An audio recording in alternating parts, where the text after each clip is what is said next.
दिखावट खराब कच्चे माल की कीमत में 35% की बढ़ोतरी के बावजूद सप्लाई की कमी ने उद्योगपतियों की परेशानी बढ़ा दी है।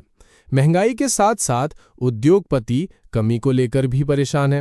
पॉलिएस्टर फिल्म और धागे की कीमतें 3 महीने में 30-35% बढ़ीं, फिर भी सप्लाई समय पर नहीं हो रही है। मैन्युफैक्चरर्स को सप्लाई कम होने से त्योहारों और शादियों के दौरान गंभीर फाइनेंशियल नुकसान का डर है। SEJTA ने वैल्यू चेन को बचाने के लिए केंद्र और राज्य सरकारों से तुरंत दखल देने की मांग की। रिपोर्टर शकील शाह के साथ देखते रहिए आइडल पब्लिक न्यूज। नमस्कार, हूँ छुं तुषार कुवाडिया, सेटजा प्रेसिडेंट। हालनी परिस्थिति यान અને જરી ઉદ્યોગમાં સતત ખૂબ દુઃખનીય છે।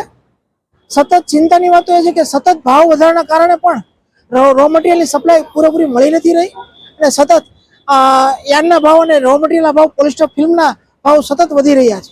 તો આના કારણે એન્ડ યુઝર સુધી, જેમ કે દિવાળીનો મહિનો ચાલી રહ્યો છે, પણ એન્ડ યુઝર સુધી કે એમ્બ્રોઇડરી ધારક છે કે રેપિયર જેકાર્ડ છે અને એરજેટ છે, ત્યાં સુધી પહોંચવામાં ખૂબ જ તકલીફ થઈ રહી છે અને સતત ઓર્ડરનો ફ્લો ચાલુ થઈ રહ્યો છે। તો ત્યારે આ વસ્તુ સર્જાઈ રહી છે, તો સિઝનની અંદર લાભ લેવો વેપારી મિત્રોને ખૂબ જ તકલીફ થઈ રહી છે।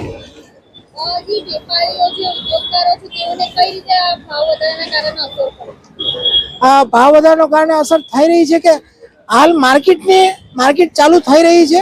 આ 2 મહિનાની ગંભીર હાલ અત્યારે માર્કેટ 2 મહિનાથી ડાઉન હતી ને અત્યારે માર્કેટનો ફ્લો ચાલુ થયો છે, પણ ત્યારે ભાવ સતત વધી રહ્યા છે અને માલ સપ્લાય આવી નથી રહી, જેથી વેપારીઓ લોકોને ખૂબ જ તકલીફ થઈ રહી છે।